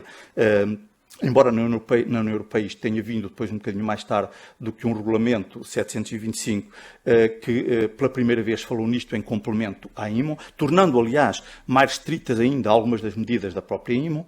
Depois também a cooperação e colaboração, além do treino, entre todas as entidades. Isto a nível portuário é muito importante. São feitas muitas ações deste tipo, nomeadamente exercícios, simulacros, participei em alguns também ensinos, porque é o porto principal, pelo menos em movimentação de cargas nacional, e daí esta necessidade para todos perceberem quais são os mecanismos que estão em vigor e como é que se devem articular também nas ações. Isto não está fácil. Já está. Depois, também já se falou aqui na questão do ciberterrorismo, aplicado aos portos e também aos navios, e depois as auditorias, que também são feitas pela Direção-Geral dos Recursos Naturais, Segurança e Serviços Marítimos, para ver se está tudo em ordem. E temos com isto tudo também um quadro que eu vou depois apresentar mais à frente, regulador em Portugal para as matérias do security. Passando agora em revista todas as bolinhas que tínhamos naquela roda anterior, e agora aqui, primeiro no que diz respeito à ideia de construir um navio, nós temos de facto que perceber que tipo de navio é que queremos, que máquinas é que lhe vamos pôr, portanto, que potência dos motores é que também tem que ter, se vai ser se vai ter propulsão à vela, se vai ter propulsão mista, propulsão a motor, enfim, tudo isto é importante quando se pensa em construir um navio. Hoje há técnicas muito modernas que ajudam nisto, mas antigamente, como nós sabíamos, não era assim. Os navios também ainda podem ser de madeira, ainda podem ser digamos, feitos com técnicas tradicionais, nomeadamente embarcações de recreio e de marítimo-turísticas nos portos e em locais como as barragens, por exemplo. Nós temos ainda isso muito também, até com um quadro, vou dizer, relativamente precário, que devia ser alterado em vários aspectos. E depois também temos de ter os testes e provas que também são feitos. Eu posso dizer que 2 embarcações novas para o ISN, que estão a ser construídas na Arsenal of Fate, fizeram recentemente provas de capsize, portanto, para ver se estava tudo a funcionar, e de facto a primeira provou, portanto espero que funcione e cumpra a missão dela. No que diz respeito a esta matéria, mas agora em Portugal. Em Portugal é a DGRM, nessa qualidade de administração marítima, que aprova os planos e certifica a construção de navios da maior parte das embarcações, não de todas, porque a Autoridade Marítima ainda tem também esta competência, nomeadamente para as pequenas, mas é essencialmente a administração marítima que faz isto. Mais uma vez, as organizações reconhecidas atuam no quadro das suas responsabilidades, que lhes são delegadas pela administração marítima. Podemos incluir aqui os cientistas, por um lado, mas também as universidades, centros de investigação, portanto, estudiosos, arquitetos navais, engenheiros, toda esta gente que é envolvida no processo de construção, de idealização, de construção, de concepção do navio e que, digamos, é a primeira cadeia, ou o primeiro elo, melhor, da cadeia desta segurança que eu me estou a referir. Os estaleiros navais, pois, com certeza, também têm interesse nisto, e tanto interesse isto tem para Portugal que a nova Estratégia Nacional para o Mar tem várias medidas que estão aqui identificadas relativamente a esta questão do setor da construção e da reparação naval, e da reparação, sim, dos navios. Depois temos uma outra área, então, que é dos equipamentos a bordo. Já me referi às questões do posicionamento. Temos hoje uma panóplia de equipamentos que nos permitem saber com rigor, com exatidão, onde é que nós estamos no mar. Muitos são intrínsecos do próprio navio, mas outros recolhem informação, por exemplo, via satélite. Nós sabemos, por exemplo, que todos lidamos hoje com o GPS americano, mas que a União Europeia tem o Galileu, que a China penso que anunciou recentemente, não sei se já terminou ou não, a edificação também de um sistema deles para posicionamento, portanto, que é autónomo deles também, para não estarem dependentes de mais nenhum, e depois todos conhecemos, enfim, os AIS, o ECDIS que integra toda a informação na ponte. Aliás, eu deixei aqui para termos um exemplo, o que era uma ponte há algumas dezenas de anos e o que é uma ponte de um navio moderno. Esta é de um simulador, mas pode perfeitamente corresponder a um navio. Temos também equipamentos de comunicações e socorro, cada vez melhores, obviamente, que também conhecemos, e temos depois documentos náuticos que muito nos ajudam também na segurança, no âmbito da segurança da navegação, que devem estar atualizados, que devem ser os melhores. Nós tivemos já muitos acidentes por a falta de cartas náuticas e de outros documentos náuticos atualizados. Lembro-me, por exemplo, de uma embarcação americana que embateu nas obras da Marina de Cascais e que se perdeu completamente, porque andava a navegar com uma carta ao milhão. E nós já tínhamos até feito uma colagem para a carta 26303, que cobre essa área, no Instituto Hidrográfico. Em relação a Portugal, mais uma vez a DGRM regula todas estas matérias, portanto, nessa qualidade de administração marítima. A Autoridade Marítima, especialmente através do Capitão de Porto, também continua a ter as suas próprias competências. Aqui entram agora os proprietários, armadores, que devem procurar, como é óbvio, os melhores equipamentos e materiais também para os seus navios. Aqui deve haver um cuidado especial na pesca e no recreio. Eu posso, por exemplo, contar aqui muito brevemente uma história que foi verdadeira, que sucedeu no Algarve, com uma pequena embarcação de recreio, em que a Polícia Marítima apanhou a embarcação com o extintor fora do prazo de validade. E autuou os tripulantes, portanto, lá o responsável pela navegação, mas que recorreram da decisão do Tribunal. E o Tribunal depois o juiz veio a dizer que, de facto, no Regulamento da Náutica de Recreio, que estava em vigor na altura, dizia que as embarcações têm que ter meios de extinção de incêndio. E para o juiz, o meio de extinção de incêndio era o extintor, independentemente de estar ou não carregado, de cumprir ou não a sua função. Isto levou a que, poucos meses depois, eu estava na isto é ridículo, mas sabemos que é assim, no Regulamento da Náutica de Recreio, que esteve em vigor até há pouco tempo, o Decreto-Lei 124, 2004, nós tivemos que acrescentar na DGAM, propusemos o acréscimo de uma palavra, entre vírgulas, válidos. E não é que a palavra ficou lá, teve que ficar. Claro que um jurista, se calhar, um bocadinho mais esclarecido, há de pensar que quem fez aquilo não percebe nada da poda. Mas a verdade é que teve que lá estar meios de extinção de incêndio, vírgula, válidos. Pronto. E aí já o juiz não pode, obviamente, dizer nada. Portanto, isto são pequenos pormenores, mas que mostram bem como, às vezes, é preciso ter atenção também na forma como se fazem as leis. Temos, mais uma vez, também estaleiros, empresas que trabalham neste âmbito, portanto, da instalação e do bom funcionamento dos equipamentos. Novamente, os arquitetos, construtores navais, enfim, entidades como o nosso Instituto Hidrográfico, e aqui particularmente o Instituto Hidrográfico publica a documentação náutica, mas também o IPMA, o Instituto Português do Mar e da Atmosfera, que prevê condições de tempo e mar e divulga essa informação pela navegação. Portanto, é a fonte primária, digamos, da informação meta-oceanográfica para os navegadores. Entrando numa outra área, que são os equipamentos em terra, também já falámos, portanto, da necessidade de ter em terra meios de apoiar a navegação, nomeadamente tudo o que tem a ver com as ajudas à navegação, balizagem, mas também sistemas de controle de tráfego. No caso, temos aqui apresentado o VTS, o Civic, que é português, o Costa Segura, mas também o AIS, o Long Range, novamente, e o Monicap para embarcações de pesca. Aqui tem um papel importante as aeronaves, e, sobretudo, está a nascer a necessidade, para nós, porque a nível internacional já sabemos que outros países usam drones para fazer este papel, mas cada vez mais há essa necessidade de pôr veículos não tripulados também no ar para fazer o controle da navegação e das atividades marítimas. Temos todo tipo de ajudas à navegação que já falámos, estações salva-vidas, por outro lado, para salvar as pessoas quando há algum problema e também para ajudar as embarcações. Já vão em muitas dezenas de milhares as pessoas salvas, as vidas salvas pelas embarcações das estações salva-vidas portuguesas desde que o ISN foi criado em 1892, e também meios da proteção civil e depois empresas de salvação marítima, portanto em inglês salvas, são rebocadores.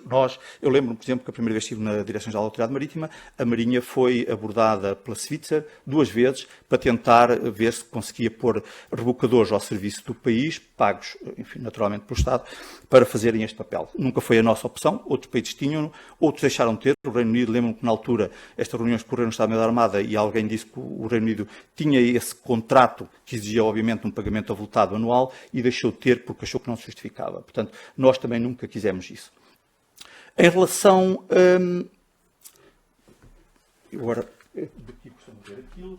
Portanto, aos equipamentos internos, sim, continuamos a falar, no caso português agora, temos o VTS, que é da Administração Marítima, o CIVIC, como sabemos, que é da Unidade de Controlo Costeiro, não estão integrados ainda, tenho a dizer isto que é um ponto importante, porque fala-se muito na colaboração, mas afinal, a colaboração às vezes não passa de palavras, infelizmente, claro.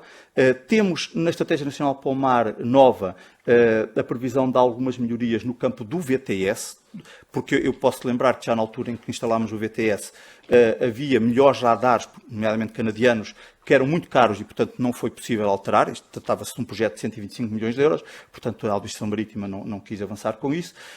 E depois temos, mais uma vez, no âmbito da Autoridade Marítima ISN, a Direção de Faróis, a Autoridade Marítima Local, que opera o Costa Segura. O Costa Segura é o último sistema que foi feito, um bocadinho também para dizer que tínhamos um sistema nosso próprio, da Autoridade Marítima, tem 28 estações colocadas ao longo da costa e permite ao Capitão Porto ter um melhor conhecimento também da situação que se passa no seu espaço de jurisdição, nomeadamente na entrada das barras. Mais a GNR, mais novamente o IPMA, Proteção Civil também, de realçar no âmbito da Proteção Civil que o Capitão de Porto atua como comandante das operações de socorro, portanto, tudo que tem a ver com Proteção Civil no espaço de jurisdição marítima é o Capitão de Porto que coordena. Isto é uma função importante porque nos foi tirada na atual Lei de Base da Proteção Civil e depois, dando conta desta necessidade, tiveram que a colocar novamente na lei numa diretiva, através de uma diretiva operacional nacional número 1 de 2010 e, portanto, é assim que está neste momento e é importante que assim seja. E depois também, como digo, as empresas de reboque e de combate à poluição. As empresas de reboque, às vezes, não se trata só de rebocar grandes navios, não é? Como é, por exemplo, nas entradas dos portos, não. São pequenas embarcações de recreio, também marítimo-turísticas, embarcações de pesca, que precisam, normalmente na pesca há uma grande entreajuda e uns rebocam os outros, mas no recreio, por exemplo, pequenos rebocadores, ensinos que eu conheço melhor, aconteceu isso várias vezes, vão buscar embarcações lá fora para não ser o ISN a fazer isso, até porque não é a nossa função principal, como sabemos. Aqui é preciso, agora nesta matéria dos marítimos, uma regulamentação sólida, bem definida e estruturada. Isto é muito importante porque nós sabemos que os marítimos vêm, nomeadamente, de países, enfim, se calhar menos desenvolvidos, onde as matérias do mar não estão tão evoluídas e, portanto, é preciso que os marítimos tenham esta formação em escolas também preparadas para o efeito, claro, é preciso que haja muito boas escolas, é preciso que haja estabelecimentos de ensino superior para este efeito, mas também escolas profissionais, como é o caso do Formar, em Portugal, como já vamos ver a seguir. O treino também é muito importante, enfim, e tudo o que nós sabemos que sirva ou que ajuda a preparar os marítimos para a sua função. Em Portugal, a matéria é regulada pela DGRM, nós na Marinha e na Autoridade Marítima temos também escolas para o efeito, nomeadamente a Escola Naval e a Etna. A Autoridade Marítima tem também a Escola da Autoridade Marítima, depois temos a Escola Infantão Henrique, também a Escola Náutica para oficiais da Marinha Mercante, o Formar para mestrança e marinhagem, normalmente é lá, apesar de haver o ITN e outras instituições também privadas de ensino, depois universidades e politécnicas e para o recreio temos 77 escolas de recreio neste momento. No que diz respeito à estiva, eu deixo aqui estes tópicos a nível internacional, porque podemos pensar que isto é uma matéria que está ultrapassada, mas não é. Continua a haver, infelizmente, muitos acidentes por causa de uma estiva mal feita. Nós tivemos aqui um dos últimos casos, o Ursula Charlie, que se afundou mesmo ao largo do Cabo de São Vicente por má estiva, estava carregado de madeira, e depois também houve aqui uma grande evolução nestas matérias até que chegámos ao estado atual. Em Portugal, o panorama é este que é apresentado aqui, onde entram naturalmente novas entidades, como sejam os profissionais da estiva, carregadores, também os concessionários dos portos, e depois é preciso que as entidades que trabalham nos portos tenham também este papel bem consolidado e façam aquilo que lhe compete por lei. Finalmente, nesta parte, enfim, mais técnica, como digo, de safety, ainda podemos, enfim, falar novamente dos marítimos na questão do seu papel a bordo, portanto, não só dos comandantes e dos oficiais de navegação, mas também dos vigias, por exemplo, e da penalização agora daqueles que cometem erros. Portanto, isto normalmente é detectado nos relatórios de investigação de acidentes, que são feitos por aqueles gabinetes, como é o caso do nosso atual Gama, e, portanto, é importante que aqui todos, como digo, também façam o seu papel. Mais uma vez, em Portugal, a DGRM adota os instrumentos legais internacionais, internacionais, a Autoridade Marítima colabora, as entidades formadoras também preparam todos os marítimos, como é óbvio, que dentro da sua esfera de responsabilidades atuam no mar, mas todos mesmo, portanto todos, seja da Marinha de Guerra, seja da Marinha Mercante, ou até os navegadores de recreio. A Autoridade Marítima ainda faz instrução também dos processos de incumprimento às regras de navegação, porque houve uma tentativa, por exemplo, no incumprimento da regra 10 do esquema de exploração de tráfego da Administração Marítima, fazer a instrução dos processos. Nós não quisemos isso, não deixámos que isso acontecesse. E depois temos o Tribunal Marítimo para julgar os casos e o GAMA para investigar esta matéria também. Em relação aos mecanismos de resposta, pois todos sabemos como é que funciona o sistema SAR, não vou aqui perder tempo. Nós sabemos que o sistema português tem tido, a nível mundial mesmo, excelentes resultados, está entre os melhores do mundo nesse campo. Temos também o sistema de proteção civil que colabora, faz parte, aliás, da estrutura auxiliar da pesquisa e salvamento marítimo. Temos depois, no campo da salvação marítima, nós não ratificámos, para terem uma ideia que às vezes não é preciso adotar todos os instrumentos internacionais, nós não ratificámos a Convenção Salvas de 1989, mas temos um Decreto-Lei 203 de 98, que trata desta matéria, como aliás também temos noutras matérias. Por exemplo, no combate à poluição não ratificámos a Convenção OPRC, mas temos o Plano Mar Limpo, não é? Que vem de 1993. E agora no campo dos locais de refúgio, que eu há pouco estava a comentar, pessoalmente, é que é verdade, a minha primeira palestra feita aqui na Academia Marinha foi há 17 anos, exatamente sobre locais de refúgio, quando esta matéria começou a ser falada na União Europeia. Desde então, nós temos, de facto, esta matéria vertida na legislação, como eu tenho aqui à frente, mas nem por isso conhecemos, provavelmente ninguém que aqui está conhece, porque eu também acho que não existe, nenhum sistema efetivo de apoio à decisão para quando há um pedido destes por parte do comandante do navio, o Estado decidir o que vai fazer. Como digo, existe legislação, a legislação mais atual, a base é o Decreto-Lei 180 de 2004, que foi atualizado por via também do terceiro pacote de segurança marítima da União Europeia, pelo 52 de 2012, e diz que é o Ministro que tutela ao mar que, em última instância, deve decidir por o que fazer com o navio. Isto teve grandes desenvolvimentos, nomeadamente a seguir ao Prestige. Já tinha havido um navio, Castor, no Mediterrâneo, que esteve 30 dias à deriva sem nenhum Estado o acolher. Quando foi o caso do Prestige, percebeu-se a celeuma entre afastar o navio, afastar o problema, mas depois criar, enfim, digamos, consequências numa extensão muito mais vasta de costa, ou então confinar o problema num local qualquer lá que o Estado entendesse e atuar ali de modo a minimizar, digamos, os estragos daquele acidente. Pronto, aqui tem um papel importante a Marinha, tem também a DGRA, pois com certeza, tem a Autoridade Marítima, mais uma vez o Capitão de Porto na qualidade de comandante das operações de socorro, a Proteção Civil e as empresas de salvas. Na investigação técnica de acidentes, também há um quadro internacional que já vem de alguns anos relativamente a esta matéria. O Código de Investigação de Acidentes e as Convenções SOLAS e Loadlines têm disposições sobre a obrigatoriedade de ser aberta uma investigação técnica quando há um acidente. Também a existência, depois a União Europeia mais não fez do que, digamos, reforçar essa necessidade para os Estados europeus através da Diretiva 2009-18, que nós transpusemos, e depois é preciso que existam então órgãos bem constituídos, são órgãos independentes, como eu aqui tenho. Esta investigação é feita meramente no âmbito técnico, mas tem que ter isenção da parte do Governo. Eu lembro-me que os primeiros relatórios que o SPIAM, antes do GAMA, que é esta entidade que nós temos agora para fazer isto, fez, que fui eu que fiz, eu não sabia, por exemplo, se havia de apresentá-los ao Estado de Estado ou até, sei lá, à Ministra do Mar, para validar, porque se o órgão é independente e as recomendações de segurança que saem dali são técnicas, se calhar não pode haver ninguém a interferir neste processo. Digo eu, e foi isso que deixei na altura. Além da investigação técnica do GAMA, é também feita feito um inquérito ao sinistro por parte da Autoridade Marítima com base no Decreto-Lei 44, no artigo 13 do Decreto-Lei 44. Aqui já se tenciona perceber o que é que aconteceu em termos de culpabilidade, uma coisa que na parte técnica não existe, e, portanto, este papel continua a ser muito importante. Relativamente à security, eu deixo só o panorama internacional no que diz respeito ao enquadramento jurídico, quer a nível da IMO, quer a nível da União Europeia. Deixo também a ideia de que atuam neste contexto, enfim, todas as entidades que nós quisermos. O professor Geo Freitil tem uma imagem muito sui generis sobre isto, que é uma imagem que sobrepõe o que são matérias de marinhas e de autoridades marítimas ou de guardas costeiras, percebendo que, mais uma vez, o modelo oscila para um lado ou para o outro, consoante o Estado quiser ter uma marinha mais como a nossa, ou então ter uma guarda costeira para exercer funções mais do exercício, portanto, da autoridade de Estado no mar.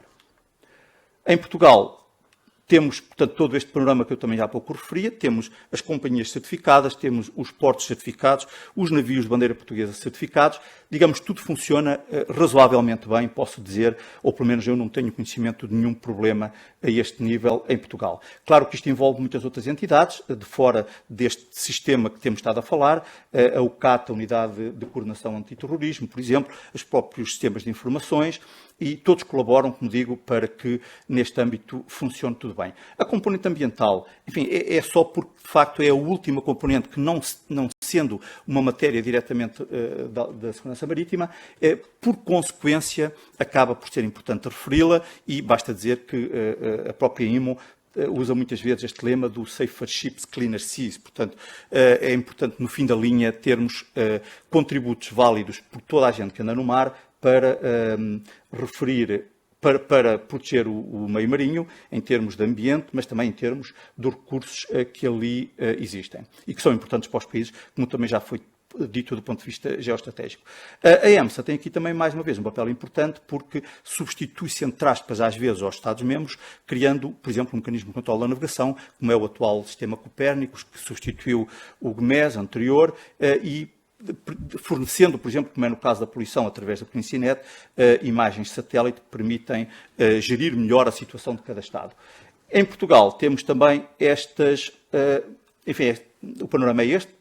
Há algumas medidas que estão na Estratégia Nacional para o Mar para 2030 e deixo-vos aqui também, depois poderão, com mais tempo, se calhar, olhar para estes tópicos e passo às conclusões. Somente está-me a dizer que eu estou mesmo já a ultrapassar o prazo.